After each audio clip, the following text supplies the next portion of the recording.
যে সিনার ভিতরে কোরআন নাই, সেই সিনার মধ্যে শয়তান বাস করে, আর এই শয়তান ওই মানুষটাকে পরিচালনা করে। জোরে জোরে বলেন নাউজুবিল্লাহ।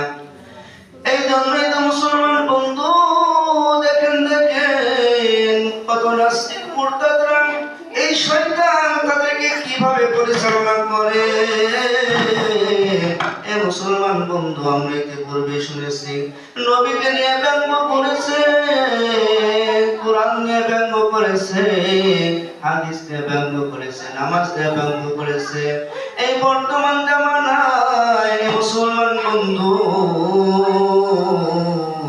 কোরআনটা না থাকার কারণে এই মানুষটা কিভাবে আল্লাহকে নিয়ে ব্যঙ্গ করে। জোরে বলেন নাউজুবিল্লাহ।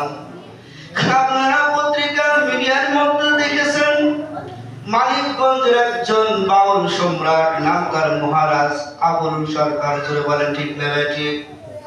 এই বাউল আবুল সরকার ইদানিং আল্লাহকে নিয়ে কটূক্তি করেছে। জোরে বলেন নাউজুবিল্লাহ।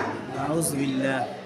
আমরা একজন মুসলমান, আমরা তাম পৃথিবীর সব কিছু আমরা মেনে নিতে পারি, কিন্তু যখন আল্লাহকে নিয়ে যখন কটূক্তি করবে, নবীকে নিয়ে যখন কটূক্তি করবে, ইসলামকে নিয়ে যখন অপমাননা করবে, আমরা তৌহিদি জনতা, আমরা মুসলমানকে বসে থাকতে পারি না। জোরে বলেন ঠিক না?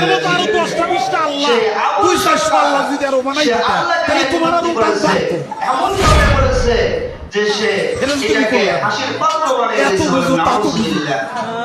আল্লাহ পাক আমার পৃথিবী সৃষ্টি করেছেন, আল্লাহ পাক আমাদের জন্য সবকিছু আলাদা করে বিলিয়ে দিয়েছেন, সে আল্লাহকে নিয়ে পর্যন্ত কটূক্তি করেছে।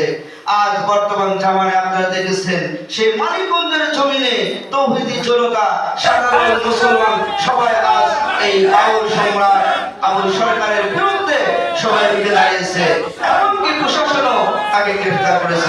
ঠিক কিনা?